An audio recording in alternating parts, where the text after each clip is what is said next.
کل جماعتی حریت کانفرنس نے RSS کی سرپرستی میں قائم BJP کی بھارتی حکومت کی طرف سے مقبوضہ جموں کشمیر میں نام نہاد قبل از اسلام ہندو تہذیب کو زندہ کرنے کی آڑ میں ہندوتو نظریے کے جارحانہ فروغ کی شدید مذمت کی۔ حریت کانفرنس کے ترجمان ایڈوکیٹ عبدالرشید منہاس نے سری نگر میں جاری ایک بیان میں کہا ہے کہ غیر کشمیریوں کی آبادکاری، زمینوں کی غیر مقامی لوگوں کو فروخت اور آبادی کے تناسب میں جبری تبدیلیاں علاقے کے مسلم اکثریتی تشخص کو مٹانے کی ایک سوچی سمجھی سازش کا حصہ ہیں۔ انہوں نے خبردار کیا ہے کہ بھارت علاقے میں آبادی کا تناسب تیزی سے تبدیل کرنے کے لیے جائیدادوں پر قبضے، غیر کشمیریوں کو بڑے پیمانے پر ڈومیسائل سرٹیفکیٹس کے اجرا، کشمیریوں کی ملازمتوں سے برطرفی اور اسلامی تہذیب کی علامات یا مراکز کی مسماری سمیت ظالمانہ اقدامات کر رہا ہے۔ حریت کانفرنس نے نریندر مودی کے نام نہاد ترقی کے دعووں کو مسترد کرتے ہوئے کہا ہے کہ کشمیری معاشی ترقی نہیں بلکہ اپنا ناقابل تنسیق حق کے خود ارادیت چاہتے ہیں جو بھارت نے 7 دہائیوں سے زائد عرصے سے سلب کر رکھا ہے۔ ترجمان نے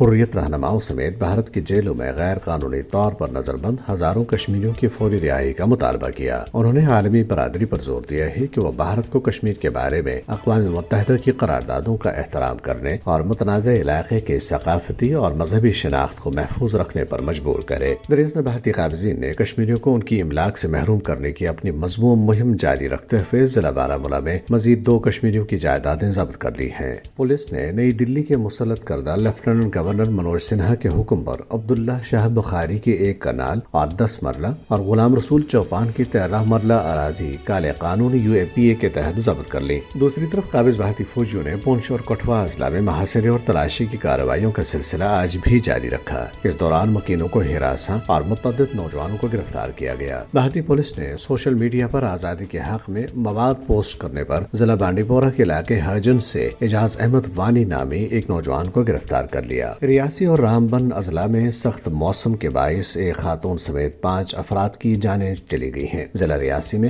دنسار کے علاقے جھامری میں آسمانی بجلی گرنے سے 2 افراد لقمہ اجل بن گئے۔ اس واقعے میں 40 سے زائد مویشی بھی ہلاک ہو گئے۔ ایک اور واقعے میں ضلع رامبن کے علاقے سیری بگنا میں بادل پھٹنے سے 2 بچوں سمیت 3 افراد اپنی جانوں سے ہاتھ دھو بیٹھے۔